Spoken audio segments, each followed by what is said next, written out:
বিশ্ববিদ্যালয় ভর্তি পরীক্ষায় সফল হতে তোমাকে ঠিক যেমন পরিশ্রমী হতে হবে, একই সাথে কৌশলী হতে হবে। এখন কৌশলী হওয়ার যে কনসেপ্টটা, সেটা হচ্ছে তোমার বিগত কয়েক বছরের, অন্তত 5 থেকে 10 বছরের কোশ্চেনের কনসেপ্টগুলো বোঝা এবং ওই কোশ্চেন কোথা থেকে এসেছে, কোন জোন থেকে এসেছে, সেগুলো খুব ভালোভাবে আয়ত্ত করা এবং ওই টপিক্সের উপরে তোমার পূর্ণাঙ্গ দখল নেওয়া। এবং এর জন্য প্রশ্নপত্র বিশ্লেষণ এবং বোঝার কোনো বিকল্প কিছু নেই। ঠিক তারই ধারাবাহিকতায় আমি আজকে আলোচনা করতেছি ঢাকা বিশ্ববিদ্যালয়ে ভর্তি পরীক্ষায় আসা 2022-23 সেশনে সি ইউনিটের ইংরেজি কোশ্চেন। তাহলে আমরা দেখে নিই কোন কোন টপিক্স থেকে কোশ্চেন এসেছে এবং কিভাবে আমরা সলভ করব। তাহলে আমরা দেখি ফার্স্ট কোশ্চেন এসেছে। আমরা প্রথম কোশ্চেন, যদি কোশ্চেনের ব্যাপ্তি একটু বড় হয়, দেখা যাচ্ছে বেশ বড়, 2-1 লাইন, সময় চলে যাবে, আমরা অপশনে ঘ্যাট করে চলে যাব, তাই না? আন্ডার, ইন, ইনটু, এরা আমরা দেখতে পাচ্ছি 4টা অপশনেই কি আছে, প্রিপোজিশন আছে এবং জোড়া জোড়া প্রিপোজিশন রয়েছে। ঠিক আছে, দুটো দুটো করে প্রিপোজিশন রয়েছে। আচ্ছা, it is okay to have your eggs dash one basket as long as you control what happens dash that basket, একটা সেন্টেন্স একটা রয়েছে এবং অনেকেই আমরা কি হচ্ছে এই সেন্টেন্সে দেখা যাচ্ছে মিনিং করতে সরাসরি, যেমন আমি যত সহজেই মিনিং করে ফেলতে পারবো, এইটা কিন্তু অধিকাংশ শিক্ষার্থীর জন্যই বেশ জটিল হয়ে যাবে, তাই না?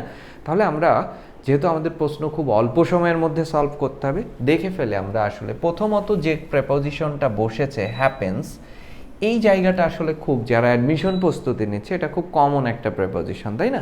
হ্যাপেনের পরে সবসময় অ্যাপ্রোপ্রিয়েট প্রিপোজিশন কিন্তু টু ব্যবহার হয়, হ্যাপেন টু। তাহলে আমরা প্রথমটা কিন্তু এখনও বাকি রয়েছে, 2টা প্রিপোজিশনের মধ্যে একটা প্রিপোজিশন আমরা সলভ করেছি, হ্যাপেন টু। দেখি আমরা শেষ প্রিপোজিশনটা কোথায় টু আছে, না এটা হচ্ছে না, এটা হচ্ছে না, ইনটু এবং এই জায়গাটা, ঠিক আছে? তাহলে আমরা কিন্তু লিটারারি উত্তর করে ফেলেছি, প্রিপোজিশন কি হবে, বি অপশন কারেক্ট ফর্ম হবে, ঠিক আছে? কিন্তু এটা হচ্ছে লজিক্যালি একটা ব্যাপারটা আমরা সলভ করলাম। It is okay to have your eggs dash one বাস্কেটের মধ্যে রয়েছে, মধ্যে অর্থে প্রিপোজিশন কি বসবে, ইন, তাই না? এই যে বাস্কেট এর মধ্যে রয়েছে, তখন কি হবে, প্রিপোজিশন ইন, তাই না? মধ্যে অর্থে, তাহলে ইন ওয়ান বাস্কেট। এবার আমরা দেখে ফেলি সেকেন্ড কোশ্চেনটাতে আসি আমরা, এটা আসলে কিভাবে আসছে। ইট ইজ হাউ ইউ বলছে how you deal with failure that, এই একটা কনসেপ্ট আমরা পেয়েছি। দ্যাটকে আমরা কি বলবো, দ্যাটকে আমরা এখানে বলে থাকবো রিলেটিভ প্রোনাউন। তার মানে প্রোনাউনের টপিক্সটা কিন্তু আমাদের খুব ভালোভাবে বুঝতে হবে। কি পেলাম, রিলেটিভ প্রোনাউন। রিলেটিভ প্রোনাউন আসলে কোথায় বসে, রিলেটিভ প্রোনাউনের জায়গাটা সাবজেক্ট এবং ভার্বের ঠিক মধ্যবর্তী জায়গাটা রিলেটিভ প্রোনাউন। আমরা যদি লিখি ইট ইজ হি ইনি সে who is very brilliant, very brilliant, এই যে রিলেটিভ প্রোনাউন, এই হি দেন এখানে ইজ, সাবজেক্ট এবং ভার্বের এই মধ্যবর্তী জায়গাটাকে আমরা কি বলবো, রিলেটিভ প্রোনাউন। তাহলে এই যে ফেলিওর, এই সাবজেক্টটা কি সিঙ্গুলার, তাহলে এই ভার্বটিও হবে কি সিঙ্গুলার।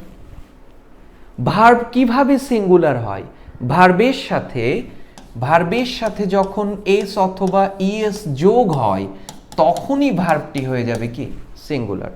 তার মানে এইখানে যে বসবে সে কে, ভার্ব, এবং কে বসবে, সিঙ্গুলার। সিঙ্গুলার বসবে না প্লুরাল বসবে, এইটা ডিপেন্ড করবে রিলেটিভ প্রোনাউনের আগে কে দেয়া আছে। তাহলে ভার্বের সাথে S or ES determines verb singular, A option correct. Relative pronoun এবং সাবজেক্ট ভার্ব এগ্রিমেন্ট, দুটো কনসেপ্ট মিলে আসলে প্রশ্ন হয়েছে। খুব গুরুত্বপূর্ণ টপিকস অ্যাডমিশনের জন্য, দুটো টপিকসই ভীষণ রকম গুরুত্বপূর্ণ। আচ্ছা, পরের যে কনসেপ্টটা আমরা চলে আসি, উই সাবজেক্ট স্পষ্ট, তাহলে এখানে একটা ভার বসে যাবে। আগাতে থাকে, আমি প্রশ্ন নিয়ে আমি কিছুই পড়ি নাই, ধরতেছি। Enough time now if if দেখে আমার কাছে মাথায় মনে হয়েছে এটা কি কন্ডিশন হতে পারে, আমি জানি না হবে কি না, আমি এখনো জানি না, ধরে ফেলতেছি, বেসিক কনসেপ্টটাই এটা। আচ্ছা, এরপরে একটাই গ্যাপ, এটা আসলে কোনো গ্যাপ না, প্রশ্নে যেরকম থাকে এরকম ভাবে। আচ্ছা, ইফকে আমরা কি বলি? Conditional sentence. আচ্ছা, আগে দেখি আমি কন্ডিশন মিলাচ্ছি, কিন্তু ঠিক এইভাবেই আমি যেভাবে সলভ করতেছি ঠিক সেভাবেই তুমি ধাক্কা দেবা। তাহলে ইফকে নিলাম, তারপরে ইউ আছে সাবজেক্ট নিলাম, তারপর হ্যাড আছে নিলাম, তারপরে প্রিফার্ড আছে, থার্ড ফ্রম আছে। আমার কাছে এবার স্পষ্ট যে এইটা ইফ যুক্ত ক্লজটি আছে কি পাস্ট পারফেক্ট, পাস্ট পারফেক্ট। তখনই আমার মাথায় চলে এসেছে এইটা তো ভাইয়া থার্ড কন্ডিশন, দেখি থার্ড কন্ডিশন হয় কিনা। আমি কিন্তু অপশন কিচ্ছু দেখি নাই, থার্ড কন্ডিশন, এইটা তো ভাইয়া থার্ড কন্ডিশন। তো থার্ড কন্ডিশনের স্ট্রাকচার কি?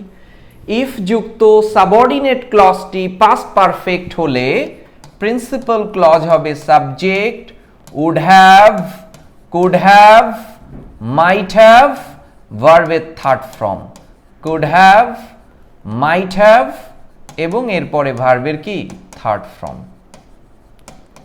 Third form. এবার আমরা তাহলে দেখে ফেলি, কুড হ্যাভ দিয়ে কোনো অপশনই নেই, উড আছে, এই কারণে আমি মুছে ফেলতেছি লেখার জন্য, ঠিক আছে, মুছে ফেলতেছি। কিন্তু যেহেতু এই তিনটাই হতে পারত, নেই, তাহলে উড আছে যেহেতু থার্ড ফর্ম, তাহলে উড হ্যাভ, কিন্তু এখানে থার্ড নেই, এই জন্য এই অপশনটা হয় নাই। এখানে তো উড হ্যাভ নেই, এখানে উড বি আছে, হচ্ছে না। Would have or have has had এর থার্ড ফর্ম হচ্ছে হ্যাড, এই জন্য B option correct form.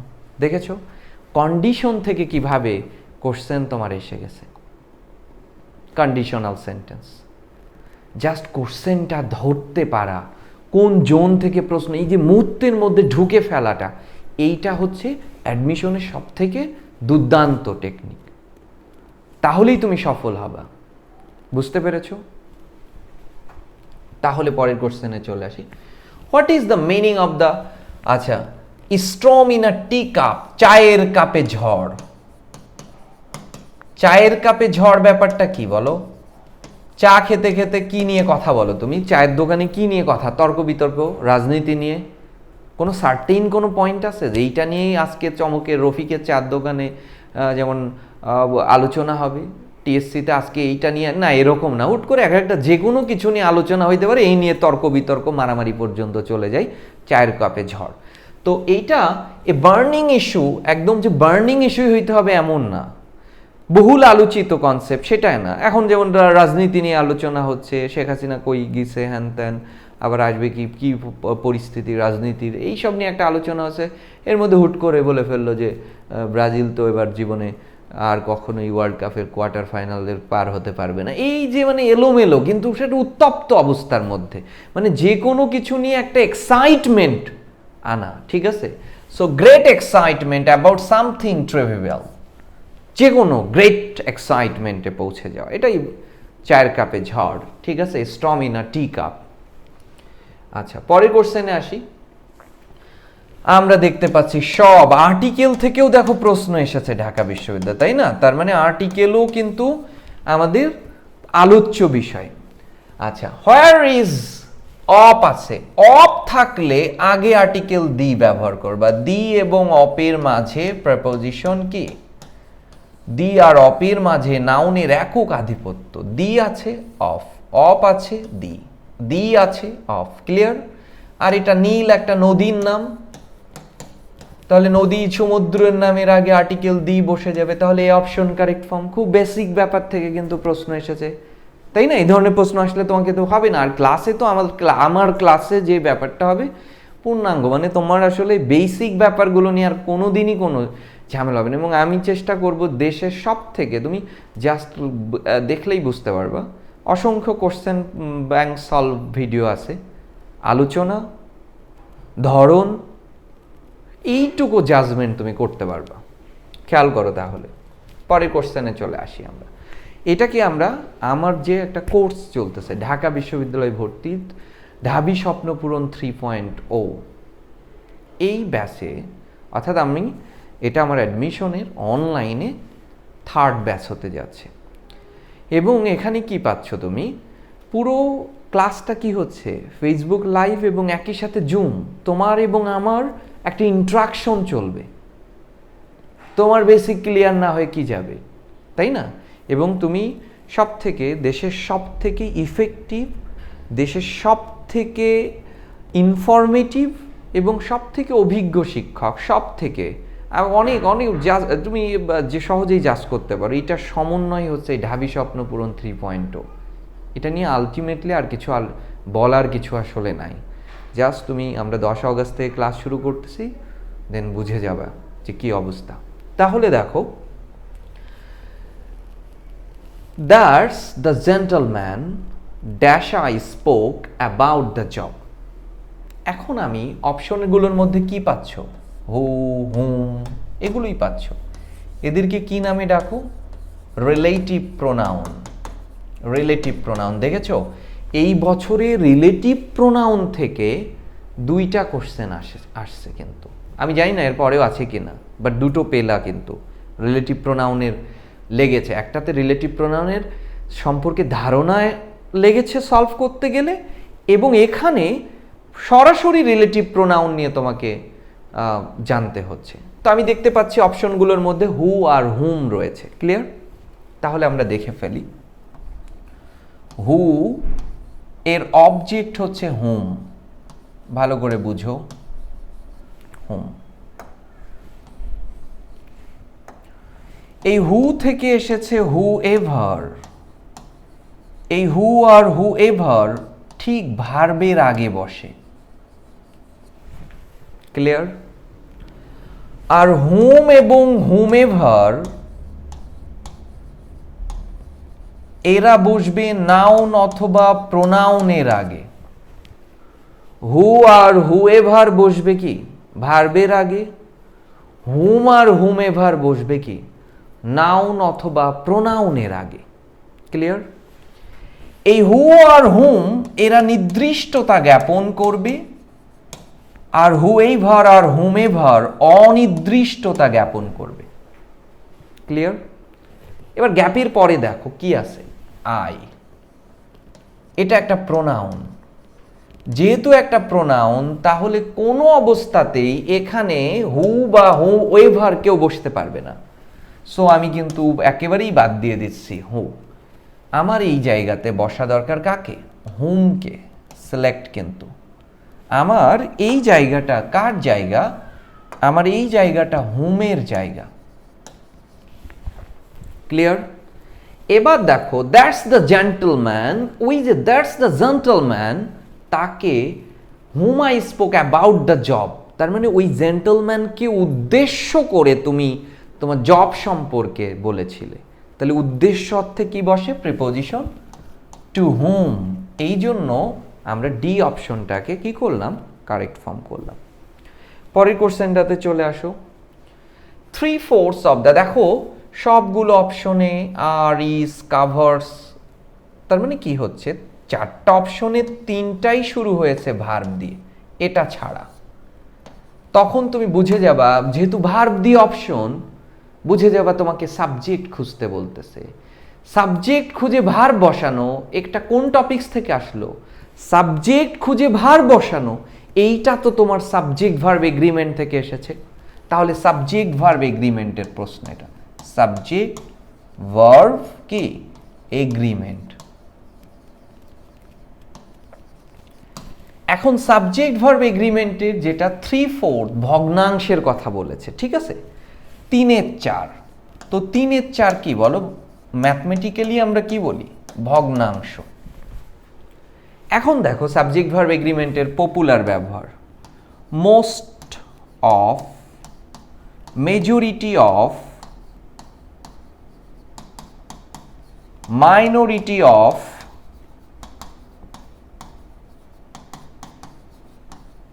Percent of, fraction of মানে ভগ্নাংশ। এদের পরে যে নাউনটি থাকবে এই নাউনটি বলে দিবে ভার্ব কেমন হবে।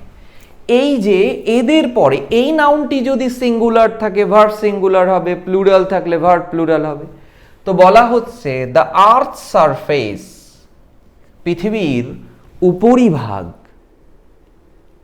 তো পৃথিবীর উপরিভাগ এটা একটা কাউন্টেবল ইয়ার, তাই না? পৃথিবীর উপরিভাগ, এই সমস্ত পৃথিবীর উপরের অংশটাকে যেটাকে বলবো কি কালেকটিভ। পৃথিবীর মানে এইরকম তো বলতে পারি না যে এটা ক্যালিফোর্নিয়ার উপরিভাগ, এটা মিরপুরের উপরিভাগ, এটা গুলশানের উপরিভাগ, এটা অস্ট্রিয়ার উপরি না। দ্য আর্থ সারফেস মানে কি সমস্ত পৃথিবীর যেই সারফেসকে বোঝাচ্ছে, তার মানে এটাকে একসাথে নাম দেওয়া হয়েছে। This is called collective noun. তার মানে এই নাউনটি কালেকটিভ আছে, সিঙ্গুলার হবে কালেকটিভ নাউনের পরে, অর্থাৎ most of, majority of, minority of, percent of, fraction of, এদের পরে যে নাউনটি থাকবে ওই নাউনটি বলে দিবে ভার্বটি কি হবে, কেমন হবে। যে নাউনটি থাকবে সে বলে দিবে ভার্ব কেমন হবে। ক্লিয়ার? তাহলে আছে কেমন নাউন, এদের 3 এর 4, মানে এই ভগ্নাংশের পরের নাউনটি আছে কি কালেকটিভ নাউন, আর কালেকটিভের পরে ভার্বটি হবে সিঙ্গুলার। সো আর প্লুরাল হচ্ছে না, কাভার সিঙ্গুলার, কিন্তু কি দিয়ে কাভার করেছে বলো, পানি দিয়ে। Is covered by water, is covered by water. দেখো সাবজেক্ট ভার্ব এগ্রিমেন্ট থেকে এসেছে। আচ্ছা, পরের কোশ্চেনের যে কনসেপ্ট আছে দেখো, দ্য ডক্টর সাজেস্টেড, এটা একটা বাক্য, দ্যাট থেকে আর একটা দ্য পেশেন্ট সাবজেক্ট, এখানে ভার্ব বসে যাবে। ক্লিয়ার? এখন তোমার কাছে এই টপিকসটা এসেছে কি থেকে, সাবজাংটিভ থেকে। সাবজাংটিভ, অনুজ্ঞা, বাংলাতে আমরা বলি অনুজ্ঞা। এই যে এইটা যে সাবজাংটিভ থেকে আসছে, এটা আমি কিভাবে বুঝলাম বলো? দেখা মাত্রই বলে ফেললাম যে এই কোশ্চেনটা সাবজাংটিভ থেকে আসছে। এটা কিভাবে হয়েছে, কিভাবে আমার এই কাজটা সম্ভব হলো? সাবজাংটিভ ধরতে হলে প্রিন্সিপাল ক্লজের মধ্যে কিছু শব্দ দেখতে হয়। এই যে প্রিন্সিপাল ক্লজ আর দ্যাট দিয়ে সাবঅর্ডিনেট ক্লজ হয়েছে, এর মধ্যে কিছু শব্দ আছে, সেই শব্দ আমি এখন এভাবে মনে রাখতে পারো। Rupa is modern, Rupa is modern, এইটা দিয়ে সব শব্দ মনে রাখা যায়। আর ফর আমরা রিকোয়ার বলতে পারি, ইউ ফর আর্জেন্ট বলতে পারি, প্রিফার বলতে পারি, A for ask advice, is মানে আমরা আই বলতে কি ইম্পর্টেন্ট বলতে পারি, ঠিক আছে, এস বলতে আমরা সাজেস্ট বলতে পারি। এই যে সাজেস্ট, এর অনেক শব্দ আছে, আগে লিখে নেওয়ার পরে তারপর মনে রাখার জন্য এটা করা সম্ভব। যেহেতু আমরা কোশ্চেন ব্যাংক সলভ করতেছি, সো অতখানিক ব্যাপারটা এখন না বললেও হচ্ছে। এই সাজেস্ট দেখে আমার প্রথম ধাক্কাটা লেগেছে এটা সাবজাংটিভ হবে, হতে পারে, হবেই এটা বলতে পারতেছি না। এরপরে দেখব উভয় ক্লজের সাবজেক্ট এক না ভিন্ন। দেখো খেয়াল করো, এই বাক্যের সাবজেক্টকে ডক্টর, এই বাক্যের সাবজেক্ট রোগী, পেশেন্ট, তার মানে সাবজেক্ট ভিন্ন। এইবার আমার আর কোনো ধরনের কোনো সংশয় নেই, এটা সাবজাংটিভ। সাবজাংটিভ হতে হলে প্রিন্সিপাল ক্লজের মধ্যে কিছু ফিক্সড শব্দ থাকতে হয়। Ask, advice, demand, command, suggest, urge, stipulate, decree, prefer, propose, এই যে ইনসিস্ট, মুভ, ঠিক আছে, এরকম কিছু শব্দ থাকতে হয়। যেমন সাজেস্ট আছে, এটা প্রথম সত্য। দ্বিতীয় সত্য হচ্ছে উভয় ক্লজের সাবজেক্ট কি হতে হবে, ভিন্ন হতে হবে, ভিন্ন হতে হবে, তাহলেই সাবজাংটিভ হয়ে যাবে। তখন সাবজাংটিভে যেমন দুইটা সত্যই মেনে গেছে, তখন সাবজাংটিভের স্ট্রাকচার কি হবে, দ্যাট, তারপরে সাবজেক্ট ভার্বের বেস, কোনো ধরনের tense, sequence of tense, right use of verb, subject verb agreement কিছুই মানবে না। সাবজাংটিভ ভীষণ বেয়াড়া একটা জিনিস, কাউকে মানে না, টেন্সকে মানে না, সাবজেক্ট ভার্ব এগ্রিমেন্টকে মানে না, সিকোয়েন্স অফ টেন্সকে মানে না, ভীষণ রকম বেয়াড়া। সাবজাংটিভ হলেই দ্যাট সাবজেক্ট ভার্বের base form cliffs TOEFL, according to cliffs, according to barons, এই দুটো বই আমাদের অ্যাডমিশনে স্বীকৃত বেশ, সেই অনুসারে বললাম। পিয়ারসনে ভিন্ন ভিন্ন নিয়ম আছে, সুইফটে ভিন্ন ভিন্ন নিয়ম আছে, দরকার নাই। দ্যাট সাবজেক্ট ভার্বের বেস ফ্রম, সো ভার্বের বেইজ রয়েছে লস, কোনো ধরনের কোনো অক্সিলিয়ারি ভার্ব, মডাল অক্সিলিয়ারি কিচ্ছু না। পরের কোশ্চেনে যাও। গোপাল ইজ ওয়াকিং, হাঁটতেছে। তো এইটা ধরো রাস্তা, এই রাস্তা, তো রাস্তার নিচ দিয়ে হাঁটবে নাকি? না, রাস্তার উপর দিয়ে গোপাল হাঁটতেছে, গোপাল হাঁটতেছে, গোপাল হাঁটছে। তাহলে উপরে অর্থে কি বসবে? অন। সানডে মানে বার, বারের নামের আগে প্রিপোজিশন অন বসে, সো এ অপশন কারেক্ট ফর্ম। সহজ, প্রেপোজিশন থেকে দুটো আসলো, রিলেটিভ প্রোনাউন থেকে দুটো এসেছে। দেখো কোশ্চেনের জোন কি, which one of the following words has been wrongly spell, তার মানে এটা স্পেলিং থেকে এসেছে, কোন বানানটি ভুল বানান সেটা বলেছে, ঠিক আছে। নাউসিয়াস, নাউসিয়া বমি বমি ভাব থেকে, এটার অ্যাডজেক্টিভ ফর্ম, বানানটা ঠিক আছে, সেন্টিমেন্টাল দেখেই বুঝতে পারবা। লিকুইডের ভার ফর্ম লিকুইফাই, এবং মিনাস্কিউল, মিনাস্কিউল বানানটা আসলে ঠিক নেই, এভাবে উচ্চারণ করতে পারো মাইনাস কিউল, মেনাস্কিউল। এই বানানটা স্পেলিংয়ের জন্য আমি যে লেকচার শিট দিব ওই লেকচার শিট থেকে সকল বিশ্ববিদ্যালয়ের প্রস্তুতি নিলে কমন পড়ে যাবে, এইটুকু তুমি আমার উপরে আস্থা রাখতে পারো। খেয়াল করো, choose the correct synonym. Indifferent, অনেকেই ডিফারেন্ট পার্থক্য, ভিন্ন, ইনডিফারেন্ট মানে অভিন্ন বলে ফেলে, না। ইনডিফারেন্ট শব্দের অর্থ উদাসীন, উদাসীন।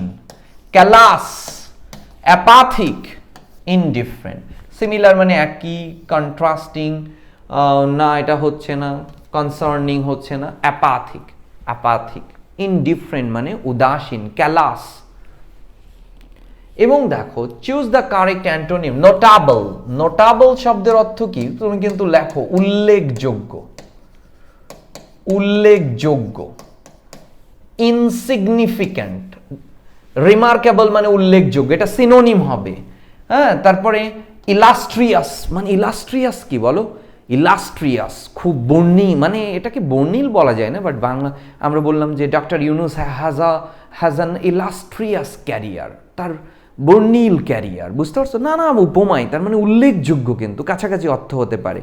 কিন্তু আমাকে বলতেছে এর বিপরীত শব্দ বলো, তার মানে উল্লেখযোগ্য না, যার কোনো পাত্তা নাই, মানে গুরুত্ব নাই, ইনসিগনিফিক্যান্ট। তাহলে ভোকাবুলারি থেকে কিন্তু প্রশ্ন এসেছে, ভোকাবুলারির কনসেপ্টটা বেশ কি গুরুত্বপূর্ণ কিন্তু।